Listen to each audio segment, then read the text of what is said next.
Welcome back, everybody. Thanks for spending some time with us here tonight. Now, going into last week's election here in Montana, most public polls had said that the big statewide races in the state were relatively close, with Republicans still having a slight edge. But the final outcome had GOP candidates winning by decisive margins up and down the ticket. So how did so many polls miss the mark in Montana? MTN chief political reporter Mike Dennison takes a closer look. Most polls had Montana's U.S. Senate contest between Senator Steve Daines and Governor Steve Bullock a statistical toss-up, and the same for the U.S. House race. They also said President Trump and Republican gubernatorial candidate Greg Gianforte were leading, but only by single digits.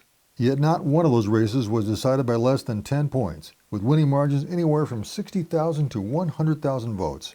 University of Montana political scientist Rob Seldin says one reason for the disconnect may be that Trump supporters don't like responding to polls. People who support Donald Trump are less likely to take those calls and to agree to participate in the poll because they see it as another one of these elite institutions that's biased against them and their president, part of the fake media, this whole narrative. But another possible factor is the record voter turnout last week, which saw tens of thousands of new voters, many of them younger. Those people are the least likely to respond to most polls. They're the ones who showed up. So they didn't show up in the polls, and they did show up in terms of voting.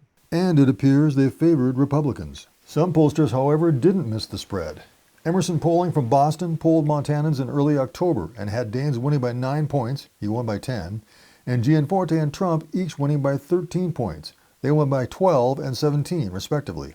Emerson used only text messages to cell phones and says it felt it had a good, accurate sample of Montana voters. Republican pollster Eric Iverson of Missoula also told MTN News some polls didn't properly account for the partisan makeup of Montana voters, which is increasingly Republican. He says his polls for the Daines campaign figured Republicans outnumbered Democrats by anywhere from 11 to 14 points in Montana, and his polls never had Daines trailing Bullock. Pollsters agree that partisan alignment of voters is becoming a dominant factor, and maybe that's the simple reason that a big turnout means big Republican victories in Montana. There are just a lot more Republicans in Montana than there are Democrats. And so if you have a higher turnout, well, that might very well mean that you just are turning out more Republicans who, for whatever reason, haven't chosen to vote in the past. So when almost everyone votes in Montana, Republicans win. If that's true, Democrats may have a long road back to competitiveness in Montana politics. Reporting from Helena, Mike Dennison, MTN News.